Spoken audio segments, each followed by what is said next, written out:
ना वो कोई कार्यक्रम में पूछे, ना हम लोग अपने नामांकन में पूछे, ना कोई कार्यक्रम में पूछे। तो आखिर एक जो कार्य करता है, जो एक्टिव रहता है, हमेशा समाज के बीच में रहता है, वो क्या मुंह लेके जाए, कहाँ जाए। बीजेपी की जो विचारधारा है, जो नीति और सिद्धांत है, उसमें जब से बाहरी लोगों का आना जाना इसमें हुआ और जो बाहर के लोग आकर के बीजेपी में हावी हो गए, तो हमारे जो मूल कार्यकर्ता हैं, जो पुराने कार्यकर्ता हैं, उनको उपेक्षित करने लगे और हम लोग उपेक्षित महसूस करने लगे। वहाँ एक तरह से कहिए कि हम लोगों को मानसिक रूप से भी प्रताड़ित किया जाता है। वर्तमान समय में उनको यही है कि उनके 2-4 लोग हैं, फेसबुक पर किसी को भी अश्लील शब्द बोलना, गाली गलौज करना। नमस्कार, मैं प्रशांत और आप देख रहे हैं द स्टूडियो। देखिए, झारखंड में 2024 का जो विधानसभा चुनाव है, इसको लेकर गहमा-गहमी आपको साफ तौर पे नजर आ रही होगी। इस वक्त मेरी मौजूदगी गढ़वा विधानसभा में है और यहाँ से विधायक हैं मिथिलेश कुमार ठाकुर जी। अभी उनके आवास पे हैं और गहमा-गहमी देखिए, यहाँ पर रोजाना जो है हजारों की संख्या में कार्यकर्ता आ रहे हैं, इनसे जुड़ रहे हैं। ऐसे में एक बीजेपी के बड़े नेता हैं धनंजय तिवारी जी, इन्होंने बीजेपी को छोड़कर अब जेएमएम का दामन थामा है। क्या ऐसा कारण रहा कि आप अब जेएमएम के साथ आ गए, सीधा विचारधारा ही उलट गया? देखिए, वास्तव में बीजेपी को छोड़ने में हमको बहुत कष्ट और दुख है और दुख के साथ करना पड़ रहा है कि जो हमारी बीजेपी की जो विचारधारा है, जो नीति और सिद्धांत है, उसमें जब से बाहरी लोगों का आना जाना इसमें हुआ और जो बाहर के लोग आकर के बीजेपी में हावी हो गए, पार्टी ने उनको टिकट दिया, वो विधायक, सांसद या जो भी पद पे चले गए, तो हमारे जो मूल कार्यकर्ता हैं, जो पुराने कार्यकर्ता हैं, उनको उपेक्षित करने लगे और हम लोग उपेक्षित महसूस करने लगे। वहाँ एक तरह से कहिए कि हम लोगों को मानसिक रूप से भी प्रताड़ित किया जाता है। वर्तमान गढ़वा के अगर परिप्रेक्ष्य में देखेंगे तो यहाँ हमारे जेबीएम से आए हुए बीजेपी के विधायक रहे, उन्होंने जब भी रहा बीजेपी में, जब भी आए, वो 14 में आए, 14 में उन्होंने चुनाव जिताया, बीजेपी के लोगों ने चुनाव जिताया। लेकिन 14 से 19 तक वो विधायक रहते हुए भी पुराने भाजपा कार्यकर्ताओं को उन्होंने कभी पूछा ही नहीं कि आप हमारे पार्टी के हैं, नहीं हम आपके पार्टी के हैं। उनको ऐसा नहीं लगा, वो बोल रहे हैं कि भाई हम आए हैं, हम जेबीएम से आए हैं और हमारे बदौलत यहाँ बीजेपी जीती है। जबकि ऐसा नहीं था, बीजेपी के लोगों ने उनको जिताया था, वो बीजेपी में समाहित हुए थे। लेकिन आज तक वो बीजेपी के रीति रिवाज से और नीति से वो अभी तक सहमत नहीं हो पाए और न उसमें रच बस पाए।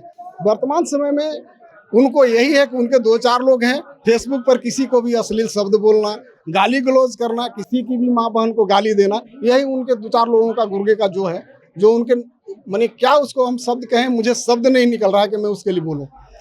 अब हम लोगों को जब किसी तरह का कोई वहाँ पूछ नहीं है, हम लोग जब उपेक्षित महसूस कर रहे हैं, तो आखिर हम लोग जब समाज सेवा से जुड़े हुए हैं, हम पंचायत प्रतिनिधि भी रह चुके हैं, जिले में भी हैं, पद पे हैं, सरकार ने भी हमको पिछले कार्यकाल में उपभोक्ता संरक्षण परिषद का जिला सदस्य बनाया, जो सरकार झारखंड सरकार का था। तो आखिर हमें कहीं ना कहीं किसी न किसी प्लेटफॉर्म पे रह के तो समाज सेवा करना है, लोगों के साथ जुड़ना है। हम देख रहे हैं कि इनका मिथिलेश जी जब से विधायक बने पिछले 5 साल में 19 से 24 तक, इन्होंने अपने अथक प्रयास से विकास का काम कर रहे हैं। हालांकि ठीक है, अभी और विकास करना बाकी है। तो हमें लगा कि एक यही आदमी है जो हमारे गढ़वा को विकसित कर सकते हैं। अभी हमारा गढ़वा विकासशील है, अभी बहुत सारे काम बाकी है। तो हमें लगा कि मिथिलेश ठाकुर जी इस काम को पूरा कर सकते हैं। और हमारा इनका मान लीजिए पारिवारिक संबंध राजनीतिक अलग है कि हमारे बड़े भैया भी इनके बड़े भैया के साथ पढ़े लिखे दोस्त भी थे, तो हमारा पारिवारिक संबंध था, लेकिन राजनीतिक संबंध इनसे नहीं था। हम लोग राजनीतिक विचारधारा दोनों का अलग था और राजनीतिक हमारा ही मतभेद भी थे। लेकिन जब वर्तमान परिवेश हुआ कि ना हम लोगों को पूछा जा रहा है, इवन कि अभी टिकट मिला सत्येंद्र तिवारी जी को, हमारी बधाई भी है, उन लोगों को दिया भी हम लोगों ने, लेकिन ना वो कोई कार्यक्रम में पूछे, ना हम लोगों को अपने नामांकन में पूछे, ना कोई कार्यक्रम में पूछे। तो आखिर एक जो कार्य करता है, जो एक्टिव रहता है, हमेशा समाज के बीच में रहता है, वो क्या मुंह लेके जाए, कहाँ जाए। तो इसी अंतर्द्वंद से हमने निर्णय लिया कि जो भाई हमको लगा कि ये 3 कैंडिडेट हैं, 3 में बेहतर ये है, उनको तो सिर्फ जुमलाबाजी करना है, किसी को बेइज्जत करना है, चाहे वो मंच हो चाहे कुछ भी हो, किसी को अनर्गल बोलना है। मिथिलेश ठाकुर आप वो जगह देंगे जो बीजेपी में आप तलाश रहे? मुझे ना जगह की चाह है, ना मुझे पद की चाह है। मुझे चाह है कि हमारा गढ़वा विधानसभा, हमारा गढ़वा विकसित हो, मुझे ये चाह है। बात सुनेंगे आप? बिल्कुल सुनेंगे, बात सुनेंगे, उनको सुनने के लिए हम बाध्य कर देंगे। क्योंकि अगर जनता ने इनको आशीर्वाद देकर के इनको पुनः अगर विधायक बना रहा है, तो अगर नहीं जनता का सुनेंगे तो किसका सुनेंगे?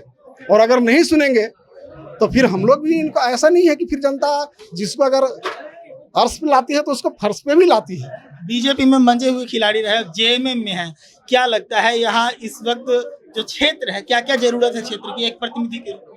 देखिए, एक प्रतिनिधि के रूप में अभी हमारे यहाँ जो है इंफ्रास्ट्रक्चर की बहुत आवश्यकता है। जैसे अभी हम लोगों का सड़क आप दें, ठीक है, विभिन्न क्षेत्रों में रूरल एरिया में भी सड़क का अभाव है या बन रहा है तेजी से, लेकिन जो हमारा पर्टिकुलर जो गढ़वा शहरी क्षेत्र है, इसमें आवागमन सुविधा में अभी अमूलचूल परिवर्तन की आवश्यकता है।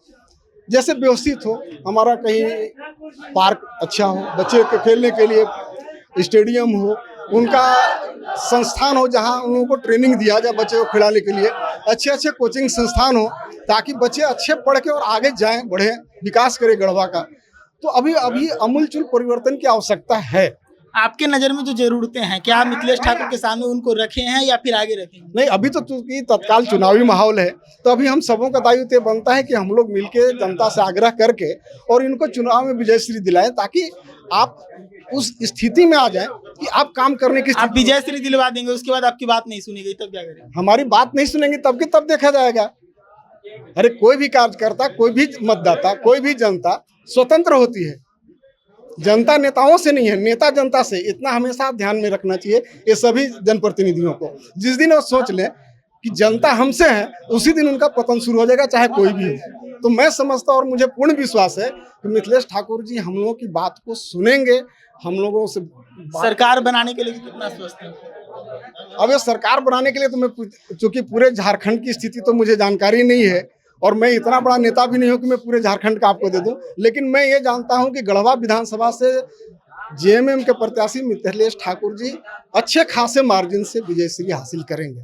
चलिए, तो हमारे साथ धनंजय तिवारी जी हैं, बीजेपी में थे, बीजेपी के मंजे हुए नेता रहे और उसके बाद अब आए हैं जेएमएम। एक कारण बता रहे हैं कि वहां पर इन्हें नजरअंदाज किया गया। ऐसी तमाम खबरों के लिए जुड़े रहिएगा देश न्यूज़ के साथ। धन्यवाद।